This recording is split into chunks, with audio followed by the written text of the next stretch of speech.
দল মত নির্বিশেষে কোরআনের এই অনুষ্ঠানে যারা আমরা ইবাদত মনে করে এসেছি, এটা ইবাদত চলছে।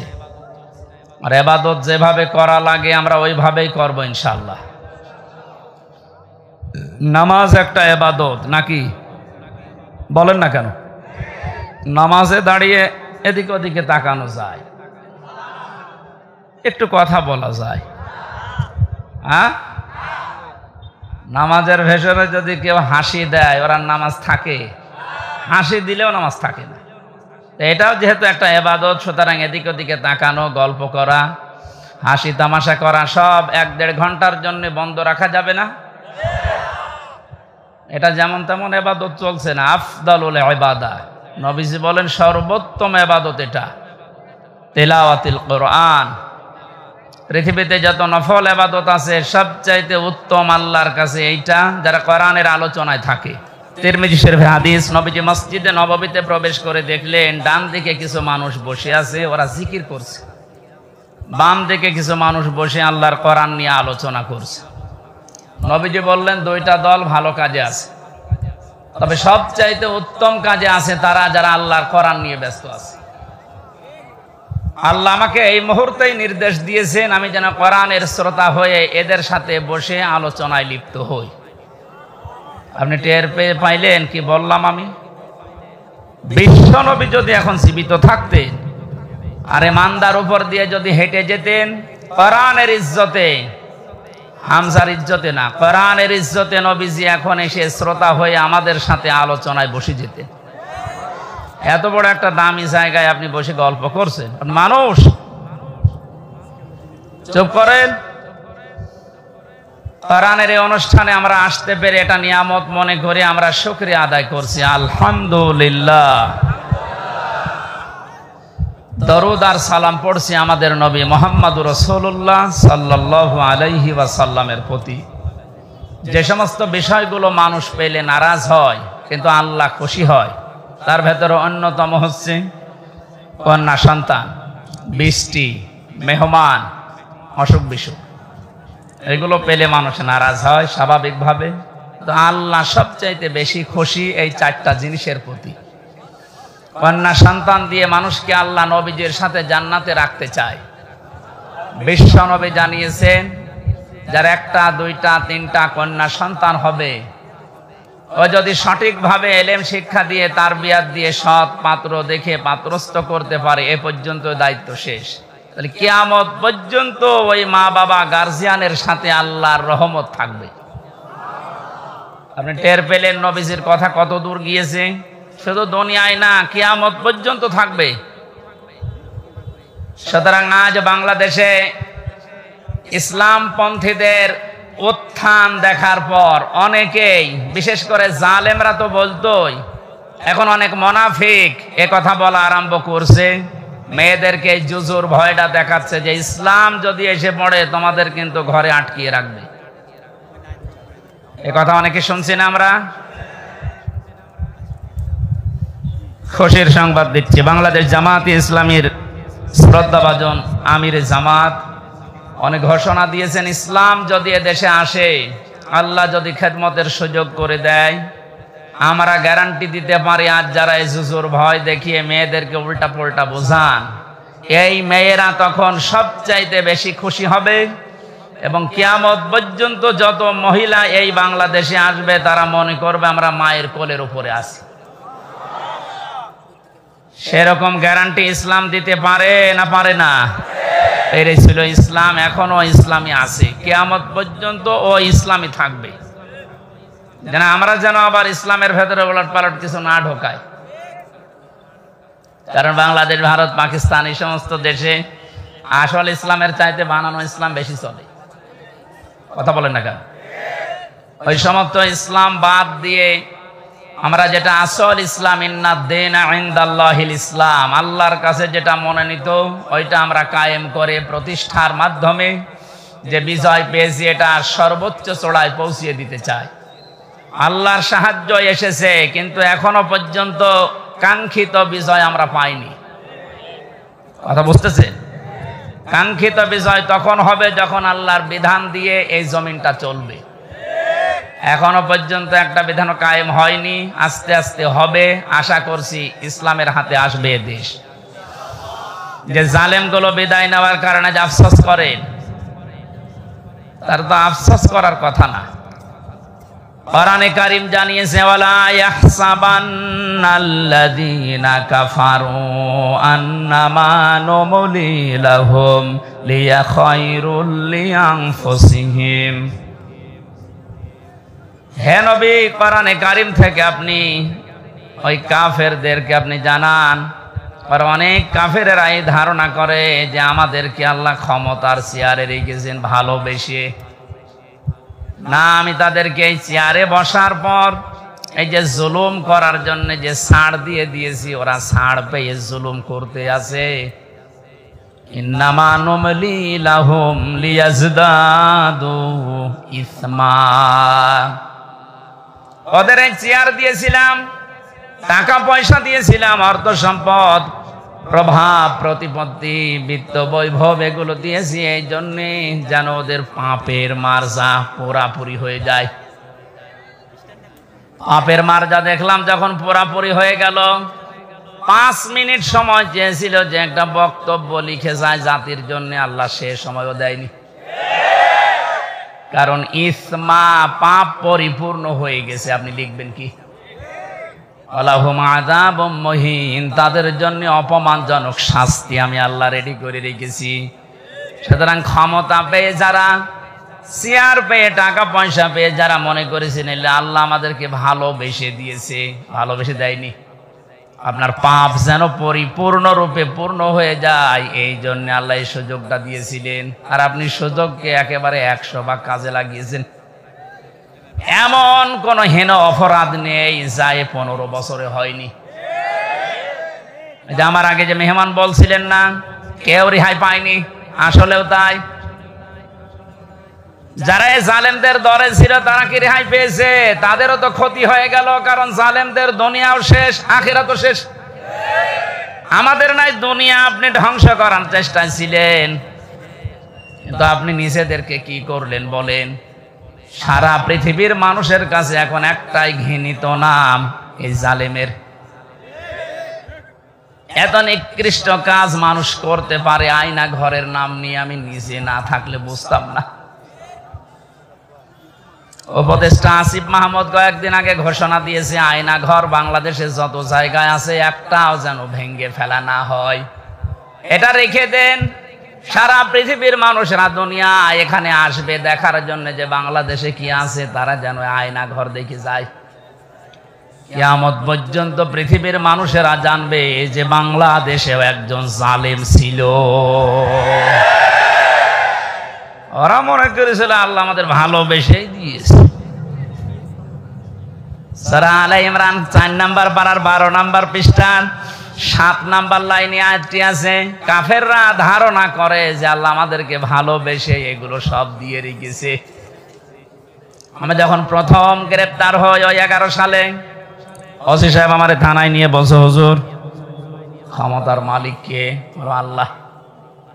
আল্লাহ ক্ষমতার মালিক। সূরা আলে ইমরানের 26 নম্বর আয়াত পড়ে ব্যাখ্যা করেন। কি ব্যাখ্যা করব? উনি নিজে দেখলাম পড়লো, ওলিল্লাহুম্মা মালিকাল মুলকি তুতিল মুলকা মান তাশা ওয়া তুইজ্জু মান তাশা ওয়া তুযিল্লু মান তাশা। আল্লাহ পাক বলেন, নবী আপনি বলেন ক্ষমতার মালিক আমি আল্লাহ, যাকে ইচ্ছা দেই, যাকে ইচ্ছা ওখান থেকে নামিয়ে দেই। এখন যিনি আছে তাকে তো আল্লাহ ভালোবেসেই দিয়েছে। আপনারা লাফালাফি করেন কেন? কথা তো ঠিকই, আল্লাহ তো দিয়েছে তারে, কারণ উনি যারে ইচ্ছা তারে দেয়, যারে ইচ্ছা নামিয়ে দেয়। এই জন্য কোরআনে কারীম যারা আমরা শুনতে আজ এসেছি ইবাদত মনে করি, যেভাবে ইবাদত করা লাগে, আমি আবার বলছি আল্লাহ যেন ওইভাবে আজকের 1-1.5 ঘন্টা ইবাদত হিসাবে তিনি লিখে দেন। বলেন আমিন। আজকের তেলাওয়াত কিন্তু আয়াত সূরা শূরা। শূরা শব্দের শাব্দিক অর্থ হচ্ছে সংসদ। শূরা মানে কি?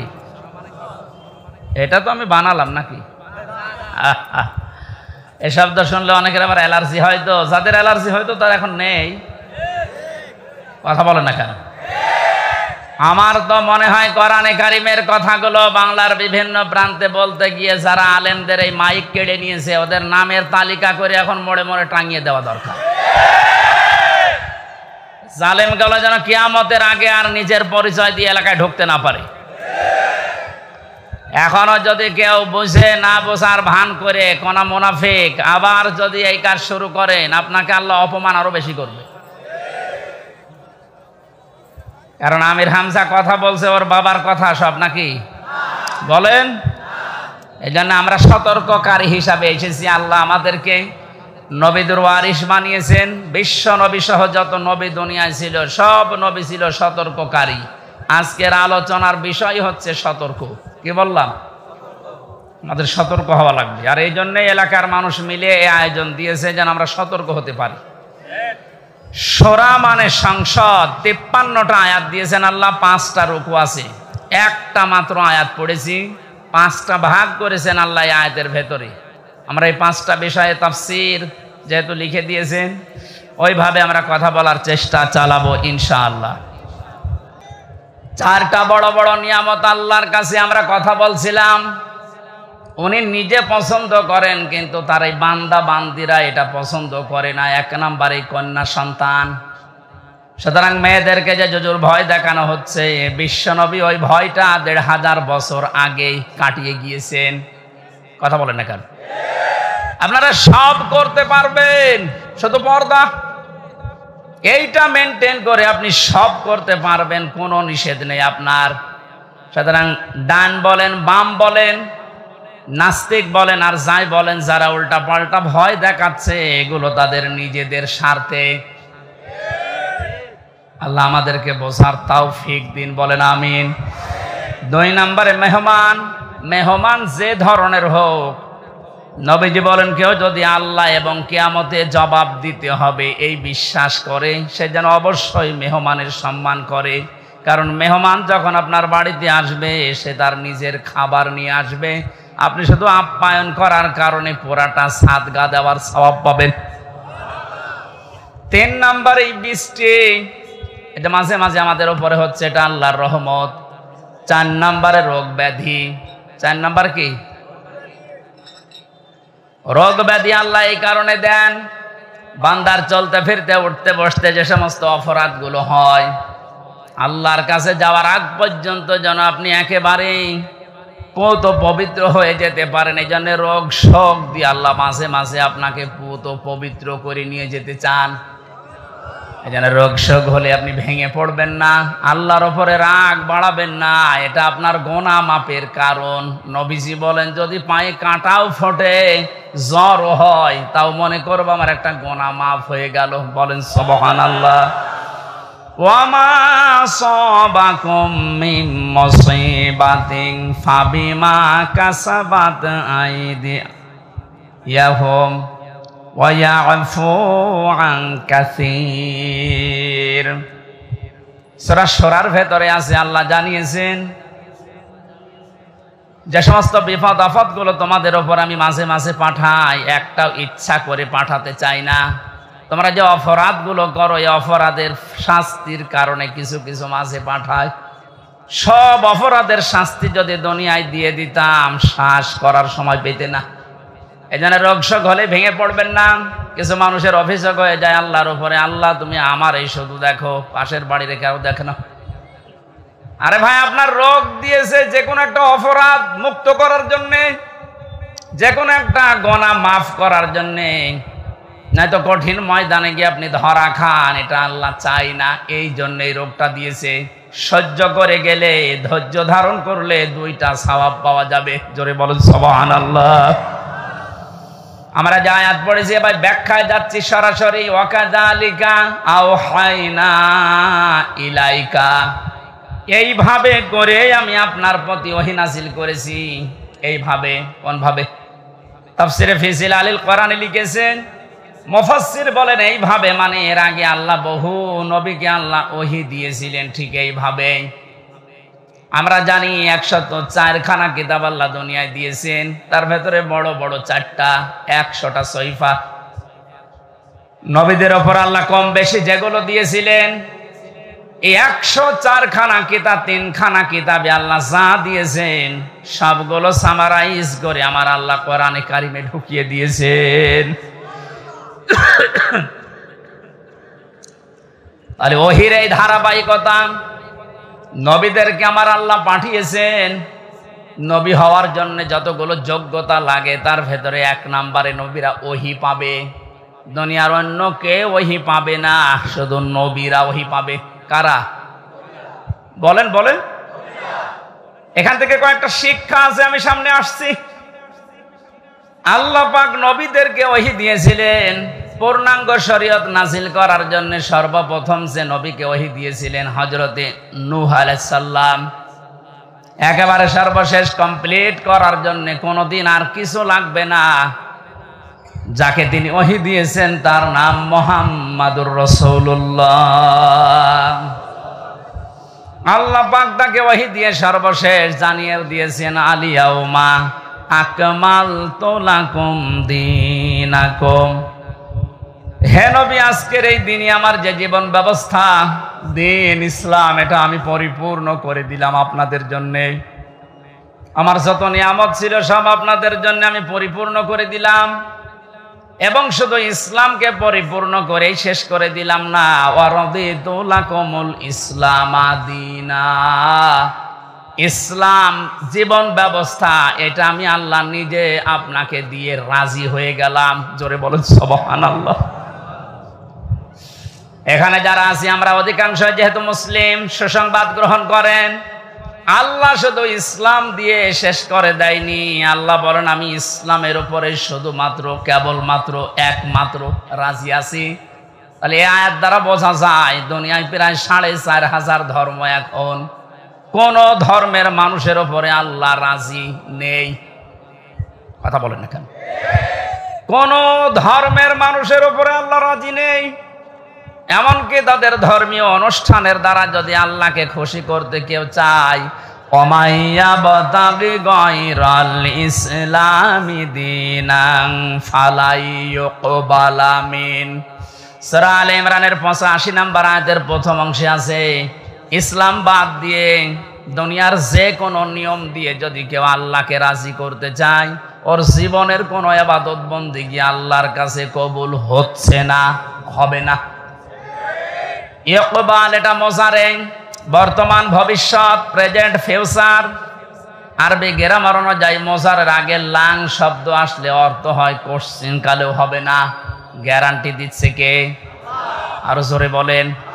যেহেতু সতর্ক আজকের আলোচনা, সতর্ক করছি তামাম দুনিয়ার মানুষদেরকে। আমি বহু ইহুদের সাথে মিশে দেখেছি বিভিন্ন দেশে, যে আমি খ্রিস্টানের সাথে মিশেছি, যারা সত্যি ধর্ম পালন করে চলে। কোরআনের এই আয়াতে যে 2টা পড়লাম, সূরা মায়েদা এবং সূরা আলে ইমরান, আর একটা আছে 19 নম্বর আয়াত সূরা ইমরানের, ইন্নাদ-দীনা ইনদাল্লাহিল ইসলাম। অবশ্যই আমি আল্লাহর কাছে মনোনীত একটাই জীবন ব্যবস্থা, ধর্ম, তার নাম ইসলাম। তার নাম কি? লক্ষ্য করেন শব্দের দিকে, দ্বীনের আগে আলিফ লাম আছে। আরবি গ্রামার অনুযায়ী আলিফ লাম 4 ভাবে ব্যবহার হয়। এখানে যেটা আছে একেবারে নির্দিষ্ট করার জন্য যে আলিফ লামটা, রব্বুল আলামিন জানাতে চেয়েছেন পৃথিবীর মানুষেরা অবশ্যই আমি আল্লাহর কাছে একটাই মাত্র জীবন ব্যবস্থা, ধর্ম পছন্দনীয়, গ্রহণীয়, সেটার নাম ইসলাম। ওই সমস্ত মানুষগুলো ধর্ম এত কঠিন ভাবে মেনে চলে। ইহুদিদের সাথে যখন আমি গাড়িতে যেতাম দেখেছি এত খাস পর্দা করে চলে, ওদের স্ত্রীদেরকে শুধু চোখ দেখা যায়, হাত মোজা, পা মোজা পর্যন্ত পরা। খ্রিস্টানের সাথেও মিশে দেখেছি যারা সত্যি ধর্ম মেনে চলে, অ্যাক্টিভ। মুসলমানদের ভেতরেও যারা প্র্যাকটিসিং মুসলিম একেবারে 100%, তারা যেমন খাস পর্দা করে চলে, আমি ওই রকম পেয়েছি। কিন্তু ওদের ওই ধর্মের দ্বারা, ওদের ওই জীবন ব্যবস্থার দ্বারা আল্লাহকে রাজি করা সম্ভব না, কারণ ওগুলোর উপরে আল্লাহ রাজি নেই। যেহেতু এই পৃথিবীর সর্বশ্রেষ্ঠ এবং নির্ভুল কিতাব সর্বশ্রেষ্ঠ সর্বশেষ নির্ভুল কোরআনে কারীম, এটা দিয়ে সতর্ক করলাম। যত জায়গায় আওয়াজ যাচ্ছে আপনি এখনো চিন্তা ভাবনা করে দরকার হয় ফিরে আসবেন, সময় এখনো আছে। কিন্তু মৃত্যুর গড়গড়ানি শুরু হয়ে গেলে তখন কিন্তু আর তাওবাও কবুল হবে না। আশা করি সতর্কবাণীটা আপনি মানবেন। আর আমাদের জন্য সুসংবাদ, দুনিয়া আখিরাতে কিচ্ছু না পাই, ইসলাম পেয়েছি, মানতে পারি আর না পারি। কথা বলে না, হয়তো 100 ভাগ মানতে পারি না পারি পুরো নিয়মটা, কিন্তু ইসলাম আমি জীবন ব্যবস্থা হিসাবে পেয়েছি, এই জন্য আমি খুশি। আন আব্বাস রাদিয়াল্লাহু তাআলা আনহু قال, একটু এদিকে তাকান, মান যাকা তামাল ঈমান মান রাদিয়া বিল্লাহি রাব্বা ওয়া বিইসলামি দীনা ওয়া বিমুহাম্মাদির রাসূলিল্লাহ সাল্লাল্লাহু আলাইহি সাল্লাম নাবিয়্যা ওয়া রাসূলা। রাহু মুসলিম। আল্লাহর নবী জানিয়েছেন পৃথিবীর প্রতিটি জিনিসের আলাদা আলাদা স্বাদ আছে। ঈমান যদি কেউ আনে আর মনে করে আমি স্বাদ পেতে চাই, ঈমানেরও স্বাদ পাওয়া যায়। ঈমানের স্বাদ আছে না নেই? ঈমানের স্বাদ যদি না থাকবে, পৃথিবীতে মানুষ ইসলামের জন্য এত কোরবানি দেবে, এত কষ্ট সহ্য করবে কোন কারণে? অবশ্যই ঈমানের স্বাদ আছে। ঈমানের স্বাদ পাওয়ার জন্য এখানে 3টা পয়েন্ট আমরা পেয়েছি। যে ব্যক্তি আল্লাহকে রব পাওয়ার পরে খুশি হয়ে গেছে, মুহাম্মদুর রাসূলুল্লাহকে একমাত্র আদর্শ পাওয়ার পরে খুশি। 3 নম্বরে দিন বা জীবন ব্যবস্থা হিসাবে ইসলামকে পেয়ে যারা খুশি, এই মানুষগুলো ঈমানের স্বাদ পেয়েছে। ঈমানের স্বাদ পাবে তা না, মান যাকা, এটা মাঝি অতীতের শব্দ, পাস্ট। আল্লাহ জানাতে চেয়েছেন নবীজির মাধ্যমে যে ওই মানুষগুলো ঈমানের স্বাদ পেয়েই গেছে। আপনি এখন মিষ্টি খেলে স্বাদ পান, তেঁতুল খেলে আর একটা স্বাদ পান। পৃথিবীতে সর্বশ্রেষ্ঠ দামি জিনিস আমাদের কাছে ঈমান, এর স্বাদ পাওয়া যাবে না? এ স্বাদ যদি সত্যি সত্যি কেউ পেতে চায়, ইসলাম বাদ দিয়ে পৃথিবীর কোন ধর্ম সঠিক এ কথা বলাও তার জন্য জায়েজ নেই। যদি আজ অনেকে উদারতার পরিচয় দিতে গিয়ে বলছে না পৃথিবীর সব ধর্ম সঠিক, ইসলাম একটু বেশি সঠিক, এ কথা বললে আপনার ঈমান নষ্ট হয়ে যাবে। কারণ দিনের আগে আল্লাহ আলিফ লাম খেলা করার জন্য দেয়নি। আমার কথা বুঝতেছেন?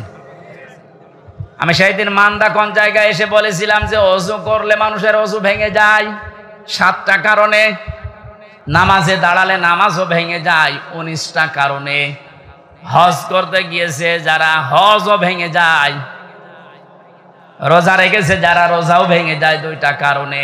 এরকম প্রত্যেকটি ইবাদতের নষ্ট হওয়ার পেছনে কিছু না কিছু কারণ আছে। কথা বলে না কেন? সবচাইতে দামি যেটা তার নাম ঈমান, এটা না হলে আপনি জান্নাতের দরজার কাছেও যেতে পারবেন না। এই ঈমানও মানুষের ভেঙে যায়, নষ্ট হয়ে যায়। 10টা কারণ পেয়েছি কোরআন হাদিসে, এই 10টা কারণে মানুষের ঈমান ভেঙে যায়, নষ্ট হয়ে যায়। তার ভেতরে 9 নাম্বার কারণ এইটা যে মানুষ পৃথিবীর সব ধর্মকে সঠিক মনে করে, তার ঈমান নষ্ট হয়ে যায়। সোশ্যাল সমাজের ভেতরে উদারতার পরিচয় দিতে গিয়ে আজ অনেককে এরকম উল্টা পাল্টা বোঝাচ্ছে খ্রিস্টান আর ইহুদিদেরকে খুশি করার জন্য। আমি কথা বোঝাতে পেরেছি? এই জন্য আমাদের আফসোস, দুঃখ, কোনো কিছুই নেই, কিচ্ছু না পাই। জীবন ব্যবস্থা হিসাবে আমরা পেয়েছি ইসলাম। কি পেয়েছি? আরো জোরে বলেন। নবীজিকে আল্লাহ জানিয়েছেন যে এইভাবে যত নবীকে আমি আল্লাহ ওহী দিয়েছিলাম নবী হওয়ার যোগ্যতা অর্জন করার জন্যে, তার ধারাবাহিকতায় আপনাকে আমি দিলাম ওহী। কে দিয়েছি আপনার ওহী? কুরআনান আরাবিয়্যা, আপনাকে আমি দিয়েছি আরবি ভাষায় কোরআন। কোরআন কোন ভাষায়? সবাই বলেন। এখানে আমার একটা সতর্কের বিষয় আছে। আমার আগে যিনি আলোচনা করছিলেন কি জানো না? নুরুল আমিন। ওনাকে সহ বহু আলেমের মুখে এখন আমি কোরআনে কারিম এখনো পর্যন্ত অশুদ্ধ শুনতে পাচ্ছি। এটা আফসোসের বিষয়। উনি অবশ্যই টাইটেল পাস বা কামিল পাস করেছেন, তো মাওলানা আগে লেখা আছে কোন কারণে? মাওলানা মানুষের তেলাওয়াতের হাল সিরাত যদি এরকম হয়, বাকি যারা বসে আছেন তারা তো আল্লাহর ওলি না। আমি কোনো অপমান করা ছোট করার জন্য বলছেন, আমি শুনছিলাম বসে বসে, সেই জন্য তেলাওয়াত হবে না ওইভাবে। সর্বোচ্চ 8-10টা কায়দা লাগে গ্রামারের, তাসবিহের 8টা-10টা কায়দা একটু ভালোভাবে আয়ত্ত করতে পারলে আপনি কোরআন শুদ্ধ করে পড়তে পারবেন। এটাকে নফল না ফরজ? ফরজ, নামাজের মতো ফরজ। নামাজ যতগুলো কারণে ভেঙে যায়, তার প্রথম কারণে কেউ যদি কোরআন অশুদ্ধ পড়ে, উনি যেভাবে পড়েছে তেলাওয়াত করছিল, ওটা যদি নামাজে পড়ে ওনার নামাজ হবে না, কারণ অর্থ পাল্টিয়ে গেছে। যেখানে এক আলিফ টান নেই এমন টান দিয়েছে মনে হচ্ছে এখান থেকে গোদা গাড়ি পর্যন্ত।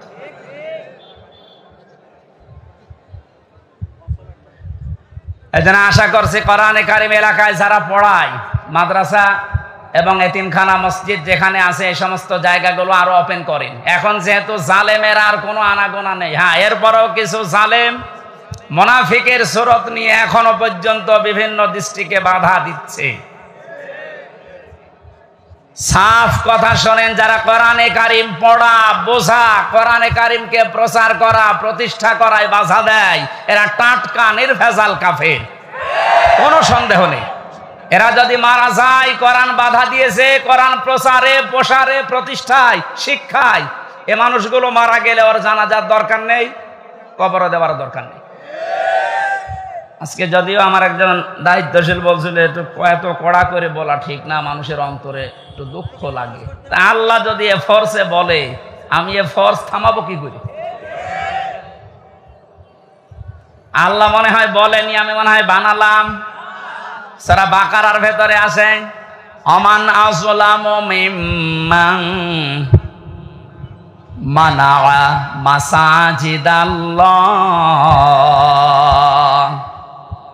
সূরা বাকারার ভেতরে আল্লাহ জানিয়েছেন, আমি আল্লাহর দৃষ্টিতে সব চাইতে বড় জালেম ওইটা, যেই লোকটা আমি আল্লাহর ঘর মসজিদে আমার নাম, আমার জিকির, আমার কোরআনের আলোচনা হতে বাধা দেয়, বন্ধ করে দেয়। এ 15 বছরেও কোন জালেমের এইরকম সাহস হয়নি যে কোরআনে কারিম মসজিদে পড়লে বাধা দিয়েছে, বন্ধ করে দিয়েছে। কিন্তু এখন আমি অনেক জালেমকে প্রকাশ্য দেখতে পাচ্ছি, মসজিদে কোরআনের দার্স হচ্ছে, মুসলমান নাম যে বন্ধ করে দিচ্ছে।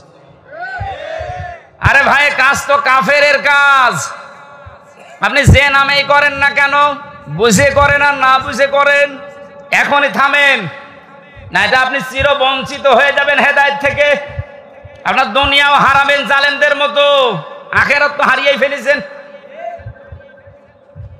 ওখানে যদি হামজার কথায় বাধা দেওয়া হতো, কিচ্ছু মনে করতাম না, আরো বাহবা দিতাম, বাধা দেন, কিন্তু কথাগুলো তো হামজার না, আল্লাহর হামজা অ্যাডভার্টাইজ করছে। আমি আয়াতটা আপনাদেরকে লাইন পারা পৃষ্ঠা দিয়ে বলছি, আবার মন খারাপ করবে অনেকে যে না এটা মনে হয় বানিয়ে বলছে। অমান আযলামু মিম্মান মানা মাসাজিদাল্লাহি, একটা একটা করে অর্থ বলছি। ওয়া মানে এবং, মান মানে যে ব্যক্তি, আযলাম ইসমে তাফজিল, এটা সুপারলেটিভ ডিগ্রি, এর চাইতে বড় শব্দ আর ভয়ঙ্কর শব্দ কোরআনে নেই। আল্লাহ বলেন সব চাইতে বড় জালেম ওই লোকটা।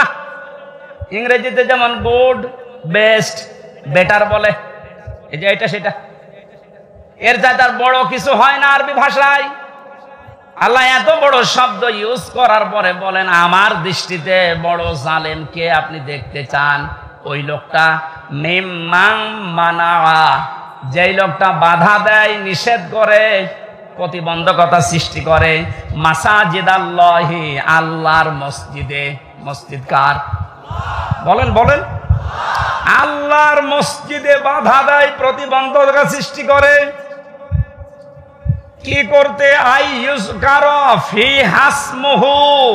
সেখানে আল্লাহর নাম উচ্চারণ হবে, আল্লাহর জিকির হবে, আল্লাহর কোরআনের কথা হবে। এগুলো যারা বন্ধ করে দেয়, বাধা দেয়, এবং এগুলোকে ধ্বংস করার জন্য চেষ্টা চালায়, যেন আল্লাহর কোরআনের কথা এখানে হতে না পারে, কোরআন প্রচার, প্রসার, প্রতিষ্ঠার কথা, এজন্য বাধা দেয়। এগুলো আল্লাহর দৃষ্টিতে সব চাইতে বড় জালেম। বেশি বলে ফেললাম।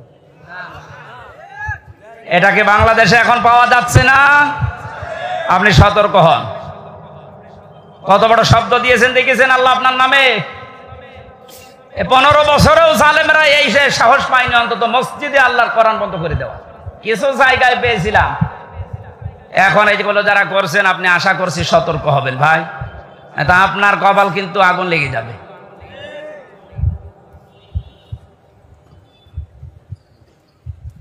এই আয়াতের ভেতরে পেয়েছিলাম কুরআনান আরবিয়্যা, কোরআনে কারীম আপনার পথে আমি দিয়েছি ইংরেজি ভাষায়। কি বলেন না কেন? কেন আরবি ভাষায় দিলাম? পৃথিবীর যত ভাষা আছে সবচাইতে সহজ ভাষা আল্লাহর কাছে আরবি ভাষা, কিন্তু আজ এটা অনেকের কাছে কঠিন করে রেখেছি আমরা। কত বড় বড় মানুষেরা ফতোয়া দিচ্ছে যে এটা আমাদের জন্য না, এটা আলেমদের জন্য। কে বলেছে আপনাকে? নামাজ পড়া যেরকম ফরজ, মাস্ট বি কোরআনে কারীম শিক্ষা করা ওইরকম ফরজ।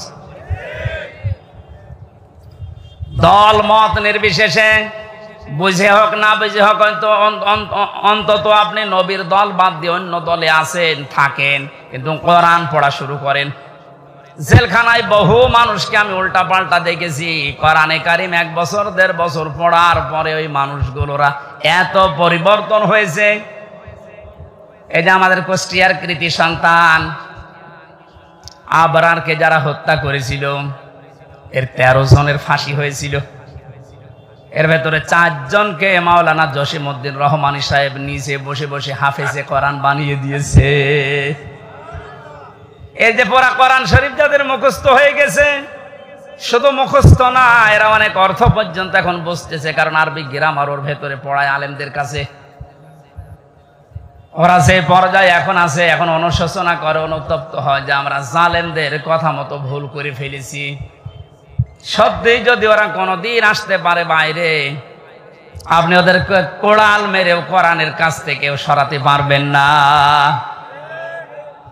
এজন্য আহ্বান জানাচ্ছে আপনি আরবি ভাষাটা শেখেন। ওয়ালাকাদ ইয়াসসারনাল কুরআনা লিযিকরি ফাহাল মিন মুদ্দাকির। 4 বার আল্লাহ আয়াতটা কোরআনে 1 সূরার ভেতরে দিয়েছেন। আমি কোরআন সহজ করে দিয়েছি তোমাদের জন্য, এরপরও এখান থেকে শিক্ষা করা, উপদেশ নেওয়ার মতো কি কেউ পাবো না? কে বলছেন? এই জন্য যেখানে আছেন আগে কোরআনের কাছে আসেন, এইটা শেখেন। আপনাকে আমি আমার বাবার দিকে ডাকছি না, ডাকছি আমার আল্লাহর কোরআন শিক্ষার জন্য। এই দুনিয়াতে যেহেতু কোরআনে কারীম দিয়ে সতর্ক করার জন্য নবীদের প্রতি আল্লাহ ওহী করেছেন সতর্কবাণী হিসাবে। প্রথম সতর্কের ভেতরে পেয়েছি লিতুনদিরা উম্মাল কুরা ওয়া মান হাওলাহা। একটু খেয়াল করে শুনবেন। আল্লাহ পাক বলেন এই আরবি ভাষায় কোরআনে কারীম আপনার প্রতি আমি ওহী করলাম কেন জানেন? আপনি এ দ্বারা এই যে উম্মুল কুরা, যেটা শহরের মা, তার মানে মক্কা শরীফ, এই মক্কার লোকদেরকে আপনি সতর্ক করবেন। এতটুকু যদি আল্লাহ পাক বলে শেষ করে দিতেন, এই আয়াতটা আমি পড়তাম না। পরের শব্দটাই সমস্যা হয়ে গেছে আমাদের জন্য। আল্লাহ পাক বলেন উম্মাল কুরা ওয়া মান হাওলাহা। শুধু মক্কা নগরী না, এর আশপাশে যত জায়গা আছে, তাফসিরে মুফাসসিরিন কেরাম লিখেছেন আশপাশ মানে তামাম দুনিয়া। তার মানে কোরআনের সতর্কবাণী চলবে শুধু মক্কা আর মদিনায়? বলেন বলেন। আমান হাওলাহা, সারা দুনিয়ায়, সারা দুনিয়ার জন্য এই কোরআন। যেহেতু এখানে নাজিল হয়নি, তারপরও হাওলাহার ভেতরে বাংলাদেশও আছে। এই জন্য আপনাকে আমি কোরআন দিয়ে আজকে সতর্ক করব কয়েকটা, যেগুলো আমরা পাবো সামনে। কোরআনে কারীম দিয়ে সতর্ক করার পরেও যদি কোনো মানুষের, যে আগে বললাম যে পরিবর্তন আসছে না, আপনি মেনে নিতে পারেন, বিশ্বাস করতে পারেন যে আপনাকে আল্লাহ জাহান্নামেই দেবে। কারণ এর চাইতে অথেন্টিক সতর্ককারী কিতাব দুনিয়াতে আল্লাহ আর দেয়নি, কিয়ামত পর্যন্ত দেওয়ার সম্ভাবনাও। আরো জোরে বলেন।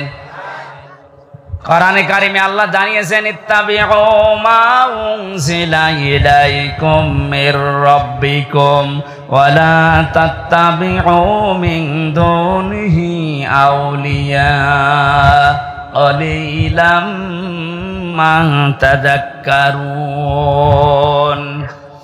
হে নবী, সবাইকে বলেন তারা যেন সবাই আঁকড়িয়ে ধরে ইত্তেবা করে, অনুসরণ করে যেটা আপনার প্রতি আমি আল্লাহ নাজিল করলাম। তার নাম বলেন, বলেন আরো জোরে। তাহলে এখানে আর কোনো মতভেদ আছে যে কোরআন আঁকড়িয়ে ধরার ব্যাপারে কোনো ফতোয়া আছে? কোনো মতভেদ, মত পার্থক্য অন্য বিষয়ে থাকতে পারে, কোরআনের ব্যাপারে আমাদের সব এক হওয়া লাগবে। এ নির্দেশ আল্লাহর। আল্লাহর পরবর্তীতে বলেন ওয়ালা তাত্তাবিউ, অনুসরণ করবা না মিন দুনিহি আউলিয়া, কোন ওলির। শাব্দিক অর্থ শোনার পরে মনে হচ্ছে আল্লাহ তার ওলিদের বিরুদ্ধে। না মানে আপনি বলেন শাব্দিক অর্থ যেটা করলাম আল্লাহ ওলিদের বিরুদ্ধে মনে হচ্ছে। ওয়ালা তাত্তাবিউ, কে অনুসরণ করবা না মিন দুনিহি আউলিয়া, ওলির বহু বচন আউলিয়া। কোন ওলির অনুসরণ দরকার নেই। শাব্দিক অর্থ শোনার পরে কিন্তু মনে হচ্ছে যে আল্লাহ মনে হয় তার ওলিদের বিরুদ্ধে। তাফসিরে আমি যতগুলো মিলিয়েছি আয়াতের সাথে, সব মুফাসসির এভাবেই লিখেছেন। আল্লাহ পাক ভালোভাবে জানেন দুনিয়াতে এমন সময় আসবে যে সময় আমার অনেক বান্দা বান্দি আবেগে আল্লাহর চাইতে ওদের আব্বাকে বড় মনে করবে। সে সময় আসতে এখনো দেরি আছে। কথা বলেন এখন, সে সময় পার হয়ে গেছে। আল্লাহর চাইতে আব্বাকে এত বড় মনে করেছিল, আল্লাহর ঘোষণা ওর পছন্দ হয়নি। আল্লাহর ঘোষণা ছিল কি? মিল্লাতা আবিকুম ইব্রাহিম, তোদের আছে জাতির পিতা ইব্রাহিম। এটা কোরআনের আয়াত না? কথা বলেন না কেন? এটা পুরা উল্টিয়ে জাতির পিতা ইব্রাহিম আমরা মানি না, আমার পিতা ইব্রাহিম, আমার পিতা জাতির পিতা। আল্লাহ ওটা দাঁড় করাতে দিয়েছে। কথা বলেন কেন? শুধু হেলিকপ্টারে উঠতে দেরি। আমি তো 1:30টার সময় ছাদের উপরে থেকে দেখছিলাম, একজন আমারে বলছে কিছুক্ষণ পরে সেনাবাহিনী বসেছে, ঘোষণা আসবে। তারপর ওই সময় গুলি চলছিল। 14 জন আমার সামনেই মারা গেছে 5 তারিখে। 1:30টার পরেই কিছুক্ষণ পরে 2টায় উনি ভাষণ দেবে, হলো না 3টায় দেবে, হলো না 4টায় দেবে সেনাবাহিনীর প্রধান।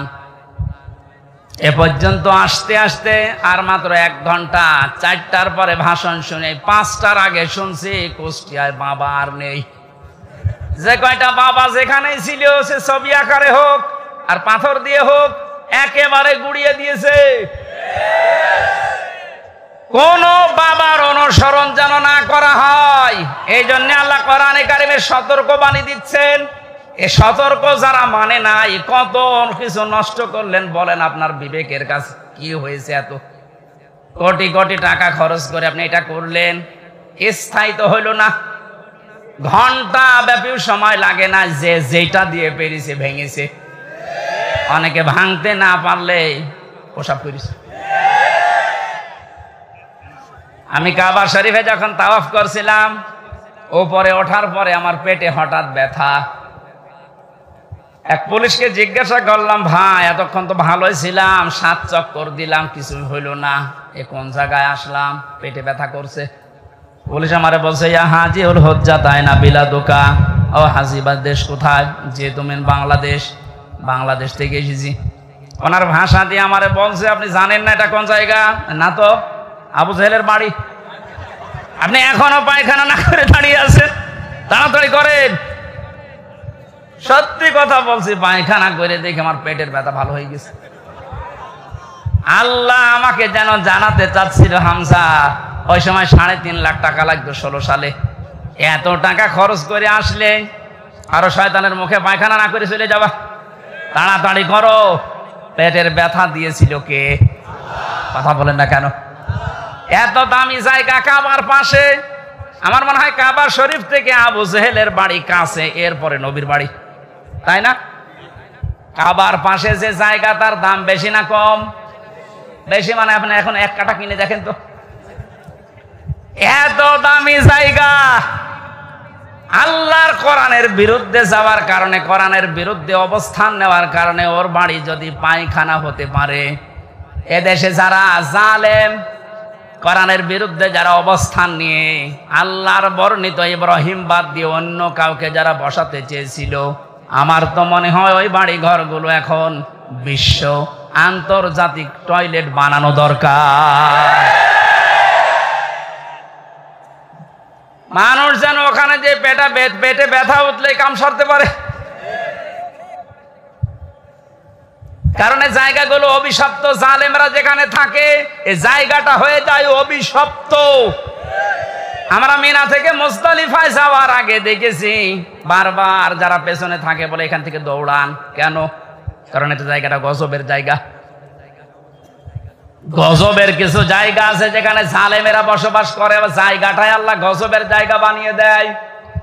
আর আমার তো মনে হচ্ছে এই দেশটায় যারা জুলুম করেছে 1734 জন মানুষ ছিল মেন দায়িত্বে, এদের অধিকাংশ বসবাসের জায়গাগুলো এখন গজবের জায়গা। আজ অনেক জালেম এখন মাঝে মাঝে কল দেয় যে হুজুর আপনি যা বলেন এর জন্য তো আমারও ভয় লাগে, আতঙ্ক লাগে, আপনি আমার নাম বলে দেন কেন? আমি তো সেরকম কিছু করি নাই। কিচ্ছু করেন নাই। আপনি নিজেই বলতেন যে হুজুর আপনার দোষ নেই, আমি জানি। তে জানেন আপনি, আপনাকে একটু যদি সাহায্য করতেন, উপরে যে কয়টা স্যার আছে আপনার যদি বলতেন যে কিচ্ছু জানেন এ বিষয়ে, আমারে তো দায়িত্ব দিয়েছেন রিমান্ডের, কিছু পাইনি, কি করব, একটু নরমাল করে দেই, তাহলে আমার 3 বছর থাকা লাগে না। আপনি উপরে উপরে বলতেন আর ভেতরে যে এমন এমন কথা লাগাতেন, ওরা নিজেরা আপনারে বলতো পিটান, হুজুরে পিটান। আমি নাম আর নেই না, নামও নিচ্ছে না, কিন্তু আপনি যা করেছেন বিবেকের কাছে আপনি জিজ্ঞাসা করেন, আপনি ঘুমাতে পারবেন না। কোরআনে কারীম দিয়ে সতর্ক করা দরকার, শুধু মক্কা মদিনা না, তামাম পৃথিবী। এজন্য আলেম যারা দাবি করে, নবীর ওয়ারিস যারা, এই দাবিদার মানুষগুলোর উচিত পেছনের দিকে না তাকিয়ে কোরআন দিয়ে তামাম দুনিয়া চষে বেড়ানো। আল্লাহ এই দায়িত্ব এখন আলেমদেরকে, এই ছোট্ট গোলাম হামজাকেও দিয়েছে। আমি যেন ইখলাসের সাথে পরিপূর্ণভাবে পালন করার চেষ্টা করতে পারি, বলেন আমিন। আল্লাহ রাব্বুল আলামিন এর পরে জানিয়েছেন ওয়াতুনদিরা ইয়াউমাল জামিঈ লা রাইবা ফীহি ফারিকুন ফিল জান্নাতি ওয়া ফারিকুন ফিস সাঈর। এখানে 2টা তথ্য আছে।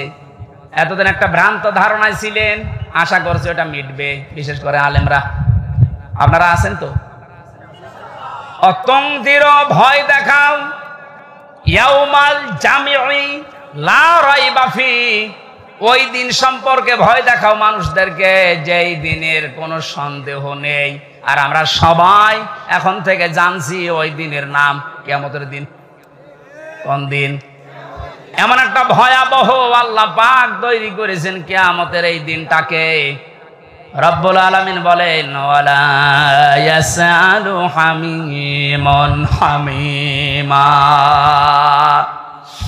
সেই দিন বন্ধু বন্ধুর সামনে প্রশ্ন করবে, ইউবাসসারুনাহুম, তাদেরকে যখন দৃষ্টিগোচর করা হবে এর সামনে ওকে, এই সামনাসামনি যখন মানুষ আসবে, লাউ ইয়াফতাদি মিন আযাবি ইয়াউমিযিন বিবানি, আল্লাহর কাছে নিজের সন্তান পর্যন্ত দিয়ে বলবে আল্লাহ এটা আমি দিয়ে দিলাম, আমারে মুক্তি দাও, এইটা মুক্তিপণ। এটা কি? জেলখানায় থাকাকালীন এই সাবজেক্টটা আমাকে পড়িয়েছিল এটিএম আজহার সাহেব, উনি এখনো ভেতরে আছে। আমার একবার ডাক দিয়ে বলছে, হামজা তুমি তো বিভিন্ন বই পড়ো, বাইরে তো যাবা চলে, এক কাজ করো, প্রোডাক্টিভ মুসলিম আমার কাছে আছে, এই জেলার আর সোপার হিন্দু, ও আসলেই বই কেড়ে নিয়ে চলে যায়। তোমার দ্বারা যেহেতু প্রচার হবে জাতির ভেতরে, বইটা নিয়ে যাও, এই যে এই চ্যাপ্টার গুলো পড়ে মানুষকে শোনাবা। তার ভেতরে মুক্তিপণ এটা ছিল। ওটা যখন পড়ছিলাম আমার মনে হচ্ছে কিয়ামত আমার সামনে আল্লাহ তুলে ধরেছে।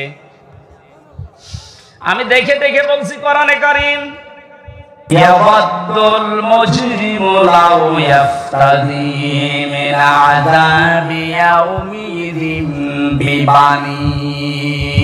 এটা কিয়ামতের সতর্কবাণী আল্লাহ শোনাতে বললেন কেন?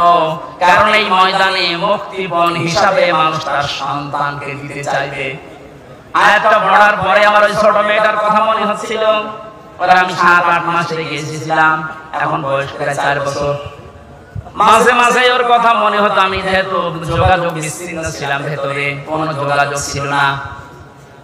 ফাঁসির কন্ডেম সেলের ভেতরে 24 ঘন্টা তালা লাগানো, এদিকে 2.5 হাত, এদিকে 3.5 হাত, 24 ঘন্টা মনে তো জিন্দা কবরে বসে আছি। যখন এই বইটা পেয়ে আয়াতটা মিলাচ্ছিলাম, আল্লাহ কিয়ামতে কি এমন তৈরি করবা যে আমার ওই ফারিহাকেও তোমারে আমার দিয়ে দেওয়া লাগবে, যে আল্লাহ মুক্তিপণ দিলাম না, এটা আমার বিশ্বাস হচ্ছে না। কি এমন ঝালঝালা অবস্থা পয়দা হবে আপনি নিজের সাথে এবার মিলান তো। যে আমার মতো হামজা, আমার সবচাইতে প্রিয় যেটা আল্লাহ রাসূলের পরে আমার মা বাবার চাইতেও আমার কাছে প্রিয় এই ফারিহা, ওরে পর্যন্ত বলা লাগবে আল্লাহ একেও দিয়ে দিলাম, তুমি আমারে বাঁচাও। আল্লাহ এতটুকু শেষ করেননি। আপনি কথা শুনতে যেমন সহজ মনে হচ্ছে, বাস্তবে কি প্র্যাকটিক্যাল লাইফে এত সহজ হবে এটা? সব চাইতে আমি বললাম আল্লাহ রাসূলের পরে আমি পৃথিবীতে সব চাইতে বেশি ভালোবাসি আমার ছোট মেয়েটাকে। বড়টার প্রতি অত মহব্বত এখন আর নেই, ছোটটার প্রতি যত বেশি। অথচ আল্লাহ বলেন দিবানি, তোর এই ফারিহাকেও বলবি যে আল্লাহ দিয়ে দিলাম, তুমি আমারে বাঁচাও, এর যা করা করো। বাস্তবে আপনি দেখেননি এই বন্যায় কত মানুষ ভেসে যাচ্ছে, অথচ নিজের 2 মাস 5 মাস 1 বছরের বাচ্চাকে বুকের উপরে নিয়ে নিজে ভাসতে ভাসতে মরে গেছে। বাচ্চা বেশি আছে, এটা বুঝতে পারেন? এত বড় কঠিন বন্যায় নিজের জীবন দিয়ে দিলেও তো বাচ্চাকে বাঁচিয়ে রেখেছে তক্তা হয়ে। আর আল্লাহ বলেন না, এমন অবস্থা করব তোর ওই ফারিহাকে বলবে আল্লাহ তুমি তাড়াতাড়ি এনে নাও, আমারে বাঁচাও। সাহিবাতিহি ওয়া আখি, সাহেব শব্দের 2টা অর্থ হয়, 1 নম্বরে স্ত্রী, 2 নম্বরে বন্ধু বান্ধব। ওয়া আখিহি, এবং তার ভাই। এই ভাই মানে শুধু আপন ভাই না, এই ভাই মানে দলীয় ভাই আছে। দলীয় ভাই দেশে নেই? কথা বলে না কেন? বড় ভাই আছে, মেজ ভাই আছে, ছোট ভাই আছে। ঘর বানাতে যাবেন, একদল এসে বলবে বড় ভাই পাঠিয়েছে। না এই রাজশাহী নওগাঁ এসব নেই? আমার কুষ্টিয়ায় এটা ছিল, আমি যখন বাড়ি আরম্ভ করছিলাম ওই 19 সালে, একদল এসে বলছে বড় ভাই পাঠিয়েছে, মিষ্টি খেতে দেন, দিলাম। কিছুদিন পরে এসে বলছে ছোট ভাই পাঠিয়েছে, মিষ্টি খেতে দেন। ভাই কত তোমাদের? আল্লাহ বলেন কি আমাদের ওই কঠিন দিনে যেটা সম্পর্কে সতর্ক করতে বলছি নবী, ওই দিন সে তার এই ভাইকে পর্যন্ত যত রকমের ভাই বলবে আল্লাহ দিয়ে দিলাম, এদেরকে নেন, আমারে বাঁচান।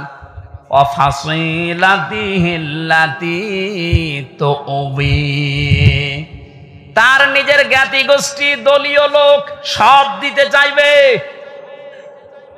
আজ বাংলাদেশের এই ছোট্ট বিপদে অনেকে দেখেন মুখ খুলে সব দিতে রাজি হয়ে যাচ্ছে। কালকে একজনকে শুধু ডিম দেয়নি, শুধু ডিম দেখিয়েছে, তাইও বলছে আমার যা আছে সব নিয়ে যান, ডিম দেবেন না।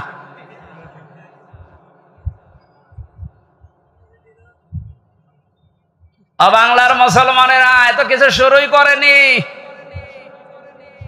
আপনি এতটুকুতে উল্টা পাল্টা মন্তব্য করছেন, এতটুকুতে আপনার মায়া উতলিয়ে পড়ে। ব্যারিস্টার আরমানের স্ত্রীর কাছে আপনি দাঁড়ান তো, কি জবাব দিতে পারেন দেখি? পারবেন? পারবেন না। আর সুশীল সমাজের নামে আপনি এত বড় বড় কথা, এত সুন্দর কথা বের হচ্ছে মুখে। যেদিন আমার মাথায় দড়ি দিয়ে, পায়ে ডান্ডা বেড়ি লাগিয়ে, হাতের ভেতরে হ্যান্ডকাপ দিয়ে, কালো কাপড় দিয়ে চোখ বেঁধে টেনে নিয়ে যাচ্ছিল গরুর মতো, কোথায় ছিলেন আপনি সেদিন? ভণ্ডামি করা জায়গা পান না। অমানবতার প্রকাশ্য শত্রু যেই কয়েকজন এখন উল্টা পাল্টা কাজের কারণে জনগণের রোষানলে পড়ছে, আপনি কি মনে করছেন এগুলো আল্লাহর ওলি? এই ইনুর দ্বারা, এই মেননের দ্বারা, কালামানিকের দ্বারা বিশেষ করে শিক্ষা ব্যবস্থা ধ্বংসের পেছনে এই দীপমণি এবং এই নভেলের দ্বারা যত ক্ষতি হয়েছে এ জাতি কোনোদিনও ক্ষতি পোষাতে পারবে না। আপনি দেখেছিলেন কত নিচে নেমেছে শিক্ষা ব্যবস্থা, একেবারে নিচে নেমে গেছে এই মুসলমানের দেশ, ৯৬% মুসলমান আমরা, অথচ ইসলাম ধর্ম পড়াচ্ছে দেখলাম একজন হিন্দু। কোথায় নেমেছেন আপনি? এরপর আপনার মায়া লাগে,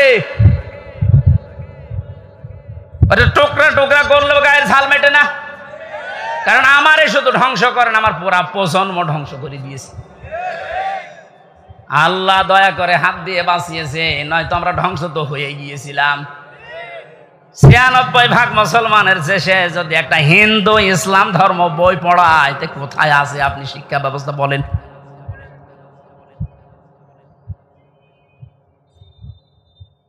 একটু শুধু উপর দিয়ে একটু ডিম মারে আপনার সহ্য হয় না, আর আমার মাজায় দড়ি দিয়ে যে ছাগলের মতো টেনে নিয়ে গেল তখন আপনার সহ্য হলো কি করে?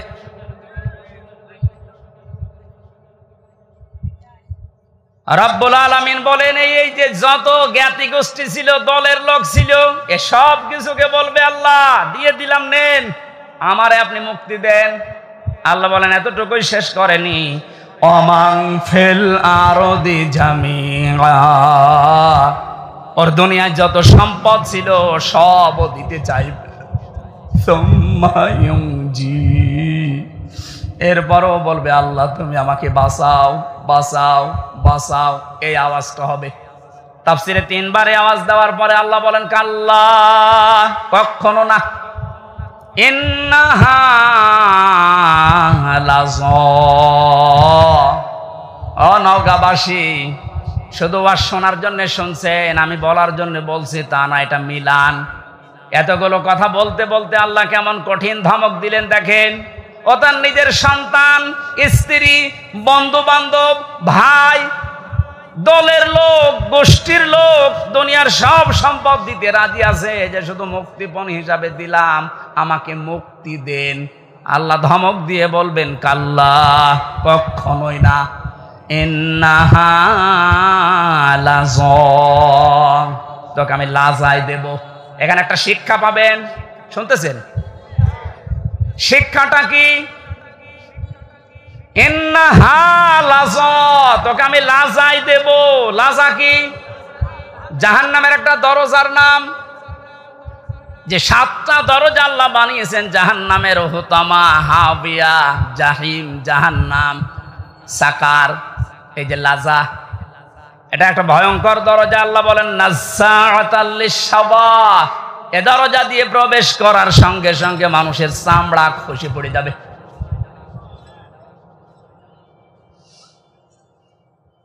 ওয়াজ বাড়ি নিয়ে যাওয়া নাই, এখানে পর্যন্ত রাখেন। বলেন তো এরকম কি ঘর দুনিয়ায় আছে যেখানে গেলে আগে চামড়া খসে যায়? আমি এখনো পাইনি। মাটির নিচে যতগুলো ঘর দেখেছিলাম, হ্যাঁ শাস্তি আছে, কিন্তু ঢোকালেই চামড়া খসে যায়, আমি পাইনি, দেখিও নি। তা আল্লাহ এমন ঘরের পরিচয় দিচ্ছেন লাজা, এখানে গেলে আগে চামড়া খুলে যায়। তাহলে ঘরটা ভয়ঙ্কর। কথা বলে না কেন? এ পৃথিবীর জমিনের সবচাইতে ভয়ঙ্কর ঘরের নাম হচ্ছে আয়না ঘর। কথা বলে না কেন? আর আল্লাহ বলেন লাজা এত ভয়ঙ্কর, এখানে গেলে আগে চামড়া খসে পুরা চামড়াহীন হয়ে যাবে। নাজ্জাআতাল লিশ-শাওয়া, কাদেরকে ঘরের ভেতরে দেব চামড়া খসাতে জানো? দেখেন তো আপনার মেলে কিনা। তাদউ মান আদবারা ওয়া তাওয়াল্লা, এই ঘরের দরজা নাম ধরে ধরে তাদেরকে শুধু ডাকতে থাকবে যারা ইসলামের কথা শোনার পরে, সঠিক কথাগুলো শোনার পরে মুখ ফিরিয়ে নিত, এবার টান করে অহংকার করে চলে যেত। আমার মনে হয় বাংলাদেশে এখন এই চরিত্রের মানুষ আছে। চোখে আঙ্গুল দিয়ে দেখিয়ে দে যে এটা সঠিক পথ, কোরআনের পথ, আল্লাহর নাম নিয়ে বলা হয়, রসুলের হাদিস দিয়ে বলা হয়, এরপরও এবার টান করে মুখ ফিরিয়ে অহংকার করে চলে যাচ্ছেন। এর পরবর্তী তো আরো খারাপ কথা দিয়েছেন আল্লাহ, ওয়াজামা ফাআওয়া,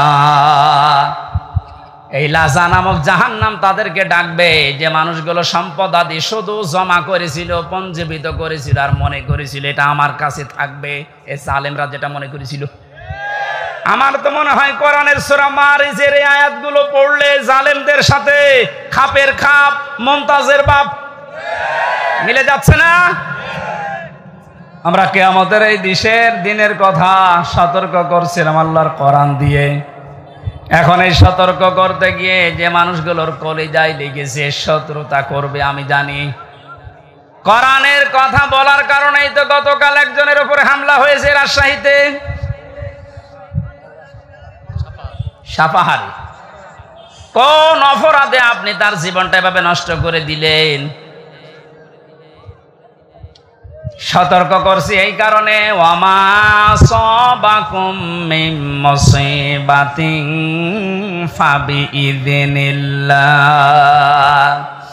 আমরা যারা কোরআন দিয়ে সতর্ক করি, কোরআনের পথে মানুষকে ডাকি, কসম আল্লাহর, এই সূরা তাগাবুনের 11 নম্বর আয়াত আমরা 100% বিশ্বাস করি। কান খাড়া করে শোনেন, এই পৃথিবীর জালেম এবং মুনাফিকেরা আপনারা যতই ষড়যন্ত্র করেন, আমরা বিশ্বাস করে নিয়েছি যে মুসিবত, যে বিপদ আপদ, এগুলো সব আল্লাহ আগেই লিখে রেখেছেন। এই কারণে আসতেছে। যেহেতু দুনিয়া আমাদের শেষ না, আমাদের আরেকটা টার্গেট আছে, আখিরাত। কি বললাম? ইয়াউমা ইয়াজমাউকুম লিয়াউমিল জামি'i যালিকা ইয়াউমুত তাগাবুন। আল্লাহ পাক বলেন এরপরে যে জগৎ শুরু হবে কিয়ামতের, এই জগতে আসল হার জিত আরম্ভ হবে। সুতরাং আমরা ওই হার জিত চাই যেখানে সফল হলে আসল সফলতা, যেখানে বিফল হলে আসল বিফলতা। এজন্য আমরা সফল হওয়ার জন্য এই পথে এসেছি। সতর্ক করছি কোরআন দিয়ে। আপনি যদি উল্টাপাল্টা ধারণা আমার প্রতি রাখেন যে এর ক্ষতি করব, আমি বিশ্বাস করে নিয়েছি এইটাও লেখা ছিল। কথা বলেন না কেন? কোরআনে কারিমে সূরা হাদীদের ভেতরে আছে, আল্লাহ রাব্বুল আলামিন বলেন, মা আসাবা মিন মুসিবাতিন ফিল আরদি ওয়ালা ফি আনফুসিকুম ইল্লা ফি কিতাবিম মিন ক্বাবলি আন নাবরাহা ইন্না যালিকা আলাল্লাহি ইয়াসির। এই ভালো করে মিলাবেন। আমি যখনই কোরআন পড়ি, আয়াতের ব্যাখ্যা যায়, তখন দেখি আমার মনে হয় ১৫০০ বছর আগে না, এই মাত্র বাংলাদেশ দেখি আল্লাহ আয়াতটা নাযিল করলো। আপনি মিলান তো দেখি। মা আসাবাকুম মিন মুসিবাতিন ফিল আরদি, যে সমস্ত মুসিবত, বিপদ আপদ, আনন্দের বিষয় যাই বলেন দুনিয়াতে আসে, তোমাদের উপরে আসে, এগুলো সব আমি আগে থেকে আমার কিতাবে লিপিবদ্ধ করে রেখেছি। আর এটা আমি আল্লাহর জন্য একেবারেই সহজ। এই জন্য মুমিনদের জীবনে যদি বিপদ আসে, যদি ধৈর্য ধারণ করতে পারে, আখেরাতে তার পুঁজি তৈরি হয়। আর এই ধৈর্যের কারণে তার জীবনের অপরাধগুলো আল্লাহ মাফ করে দেয়। কিন্তু এই বিপদ আপদ যাদের কারণে তৈরি হয়, এই জালেমগুলোর দুইটা ক্ষতি। 1 নম্বর, ওদের দুনিয়ার জীবনে ধ্বংস ছাড়া আর কিছু নেই। কারণ জালেমদের জন্য আমি ওই দিন বলেছিলাম যে বরদোয়া, জালেমদের জন্য মামলা দায়ের করবে সরাসরি আল্লাহ। এ বাংলাদেশে চলো জালেম ছিলেন, আপনি নিজে তো জানেন যে আপনি জালেম কিনা। আপনি জালেম যারা ছিল তারা আল্লাহর মামলার আসামি। আল্লাহর মামলার আসামিদের দুনিয়া আখিরাত তো শেষই। কথা বলেন না কেন? এজন্য আমরা যারা বিপদে পড়ি, আমাদের কোনো আফসোস নেই, জানি এগুলো কিতাবে লেখা আছে, হবে এটা।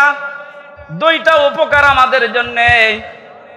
আমরা যদি কোনো নিয়ামত পাই, একেবারে আনন্দে আত্মহারা হয়ে উল্টা পাল্টা কাজে আমরা জড়িয়ে পড়ি না।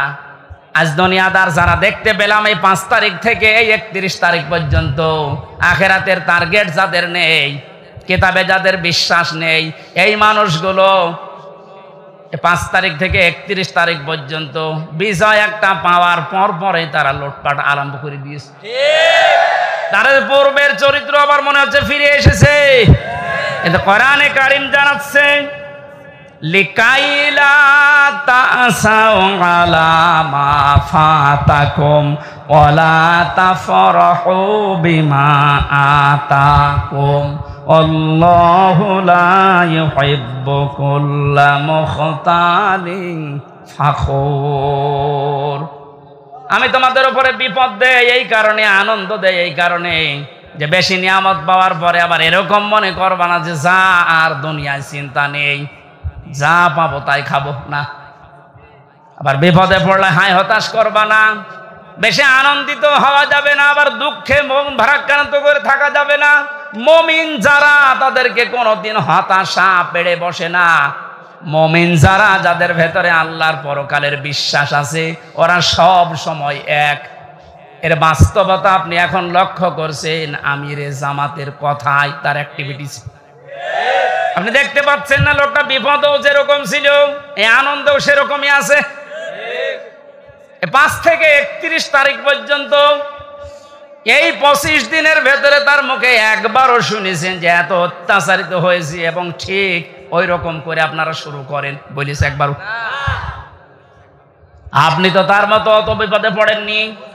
সে জেলে আছে, শুধু জেলে না, এরপরেও তার ছেলে জেলখানায়, তার স্ত্রী অসুস্থ, তার অনুসারী অনকম, তার সহযাত্রী সহযোদ্ধা যারা সব পালিয়ে পালিয়ে আছে, অধিকাংশ গুলো যেই মানুষগুলো আছে জেলখানায়, এরপরও মানুষের ভেতরে দেখলাম কোনো টেনশন নেই, চিন্তা নেই।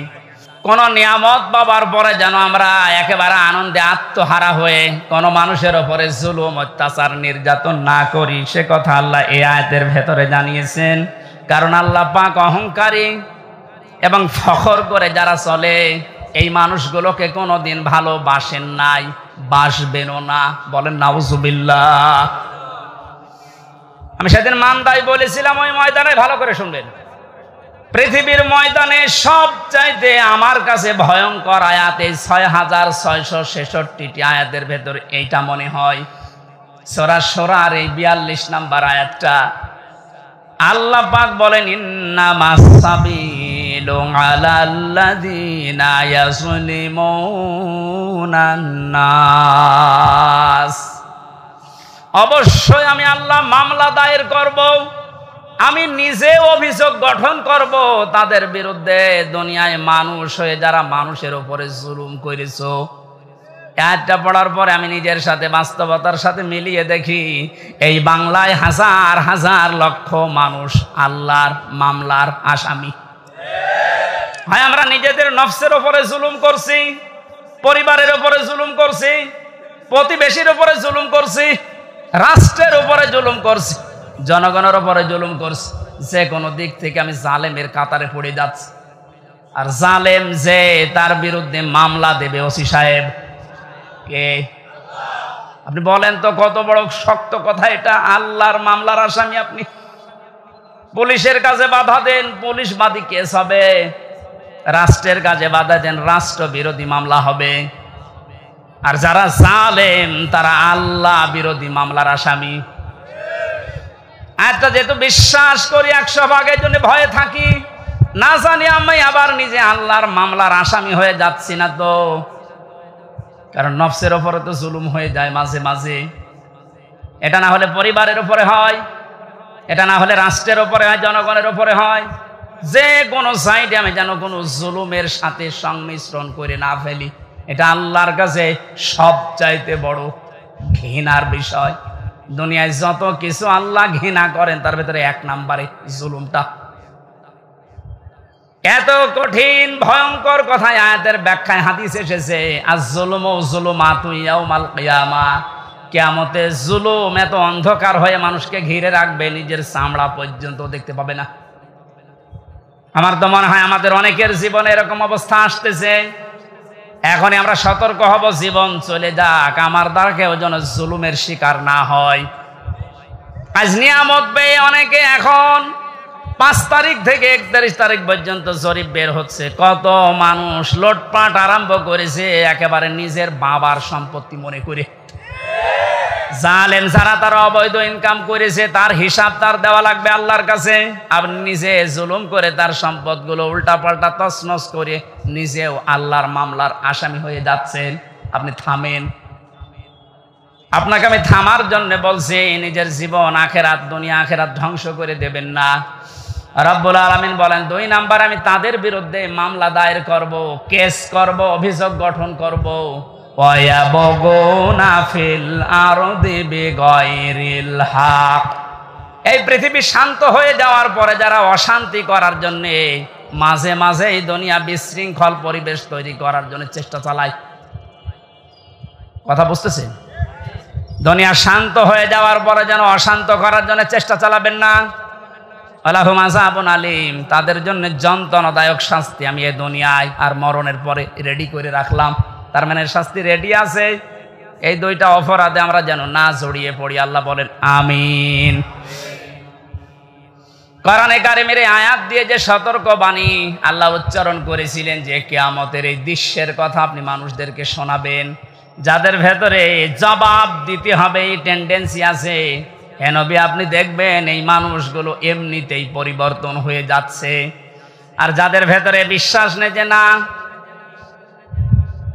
দুনিয়ার জীবনই শেষ জীবন, আমার আর দরবারে ইলাহিতে দাঁড়ানো লাগবে না, এই মানুষগুলোকে কোরআন দিয়ে সতর্ক করলেও কাজ হবে না। ফাযাক্কির বিল কুরআনি মান ইয়াখাফু ওয়াঈদ। So admonition or by the Holy Quran, him who frays my threat.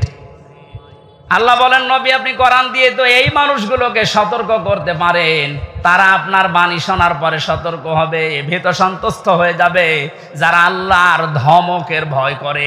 কার ধমক? বলেন বলেন। পুলিশের ধমক খেলে আপনার জীবনে ভয়ে কাঁপাকাঁপি করেন। পুলিশকে যিনি বানিয়েছেন আমার আল্লাহ, উনি নিজে বলছেন আমি ধমক দেব। আল্লাহর ধমক যে কত কঠিন, কত ভয়ঙ্কর, সূরা ইয়াসিনের ভেতরে ব্যাখ্যায় আছে। আমরা আবার আল্লাহর ধমকের উপযুক্ত হয়ে যাচ্ছি না তো?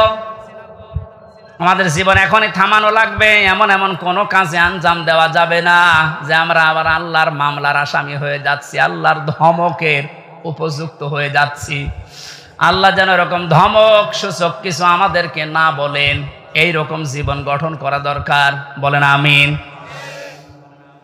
রব্বুল আলামিন জানিয়েছেন সতর্কবাণীগুলো উচ্চারণ করার পর ওই দিবস সম্পর্কে মানুষদেরকে আপনি ভয় দেখাবেন, যেই দিবসে তার মা বাবা, স্ত্রী, পুত্র, আত্মীয় স্বজন কোনো কিছু কাজে আসবে না।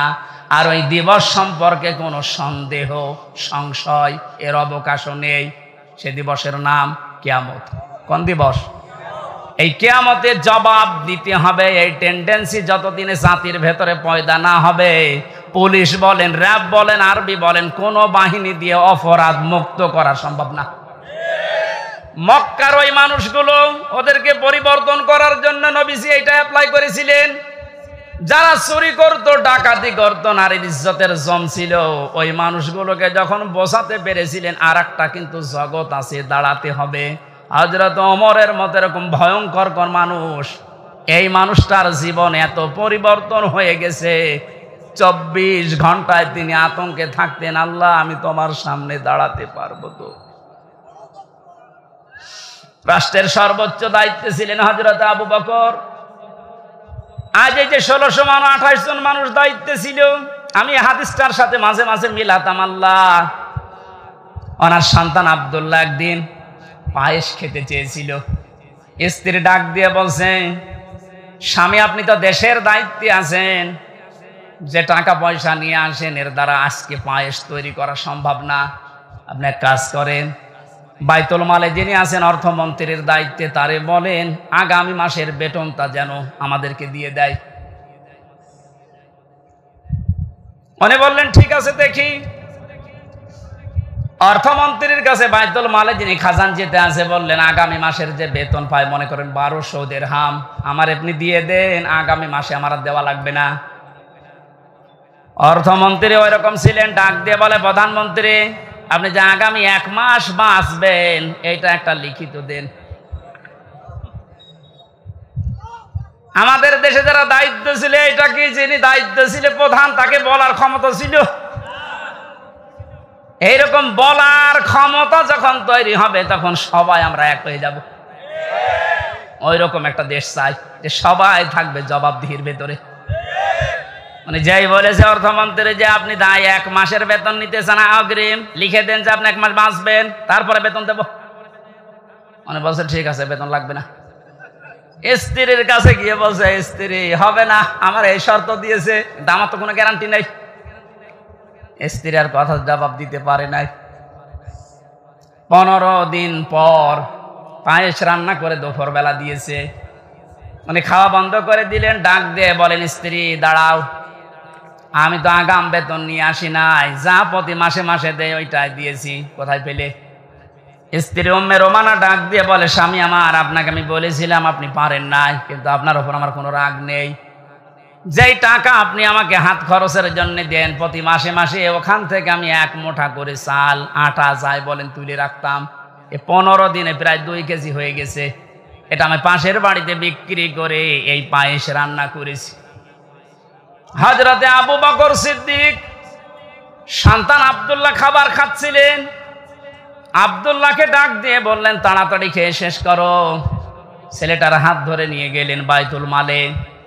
অর্থ মন্ত্রণালয়ের দায়িত্বে যিনি আছেন খাজানচি অর্থমন্ত্রী বললেন, ভাই আগামী মাস থেকে অন্তত 1200 টাকার জায়গায় আমার 1000 টাকা করে বেতন দেবেন।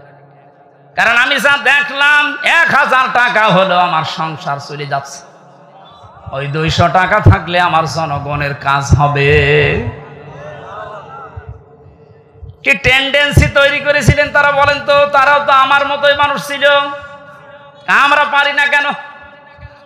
এই যে জবাব দিতে হবে আমার মালিকের সামনে দাঁড়িয়ে, এটা যতক্ষণ পর্যন্ত 100 ভাগ আপনি বিশ্বাস না করবেন, আপনার দাড়ি লম্বা হতে পারে দরবেশের মতো, আপনার জুব্বা লম্বা হতে পারে, 14 বার হজ করতে পারেন, কিন্তু আপনার জীবন পরিবর্তন হবে না। আপনার জীবনকে আপনি পরিচ্ছন্ন করতে পারবেন না। নওগাঁবাসী, আমি আমার ঈমান থেকে কথা বলছি, যতটুকু আমি মানতে পারবো বলে বিশ্বাস করি আমি ততটুকুই বলছি। আমরা যেন এই রকম চরিত্র অর্জন করতে পারি কোরআন কেন্দ্রিক, বলেন আমিন। ফারিকুম ফিল জান্নাতি ওয়া ফারিকুম ফিস সাঈর। সর্বশেষ আল্লাহ যখন শেষ করে দেবেন বিচার আচার, এক দলকে জাহান্নামে পাঠিয়ে দেবেন, এক দলকে জান্নাতে পাঠিয়ে দেবেন, এইটাই ফাইনাল, এই শেষ। আমরা যেন যে কোনো এক দলে যেতে পারি তা না।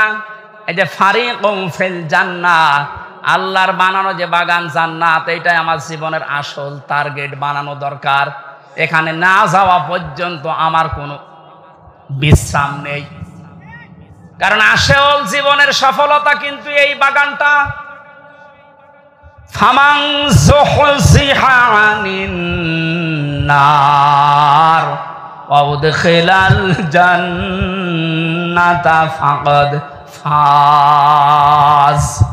আল্লাহ বলেন, ওই লোকটার জীবন তো সফল, যাকে বিচার আচার করার পরে আমি আল্লাহ জাহান্নাম থেকে মুক্তি দিয়ে জান্নাতি বলে ঘোষণা দিয়ে দেব, এই লোকটা সফল। সুতরাং ওই জায়গায় পৌঁছানোর আগে আমাদের জীবনের আসল ফাইনাল খেলা নেই, ওইটাই আসল ফাইনাল খেলা, চূড়ান্ত ওই খেলায় যেন আমরা জিততে পারি। আমাল হায়াতুদ দুনিয়া ইল্লা মাতাউল গুরুর। পৃথিবীর মানুষ বারবার বলছি, শোনো, দুনিয়ার জীবনটা কিন্তু খেলাধুলা, রং তামাশা। আল্লাহ আমাদেরকে এটা বোঝার তৌফিক দিন, আমিন। বারাকাল্লাহু লানা ওয়া লাকুম ফিল কোরআনিল আযীম, আল্লাহুম্মা আমিন। লা ইলাহা ইল্লা আনতা সুবহানাকা ইন্নী কুনতু মিনাজ জালিমিন। লা ইলাহা ইল্লা আনতা সুবহানাকা ইন্নী কুনতু মিনাজ জালিমিন। ফাস্তাজাবনা লাহু ওয়া নাজ্জায়নাহু মিনাল গাম্মি ওয়া কাযালিকা নুনজিল মুমিনিন। রব্বানা যালামনা আনফুসানা ওয়া ইল্লাম তাগফির লানা ওয়া তারহামনা লানাকুনান্না মিনাল খাসিরিন। রব্বুল আলামিন, সারা জীবন অপরাধ করে জীবনটা নষ্ট করে ফেলেছি। হাত উঠায় কথা বলবো ভয় করে, লজ্জা করে। পেছনের দিকে তাকালে জাহান্নামের আগুন ছাড়া কিচ্ছু দেখা যায় না। আল্লাহ আমাদের অপরাধের দিকে তাকালে হয়তো তোমার মাফ করতে ইচ্ছে করবে না। তোমার গাফফার নামের দিকে তাকাও, তোমার সাত্তার নামের ওসিলায় আমাদের অপরাধগুলো তুমি এই মুহূর্তে সব গোপন করে দাও।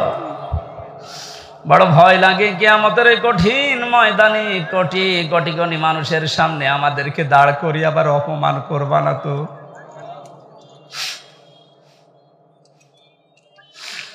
মাথা নিচু করেন, চক্ষু বন্ধ করেন।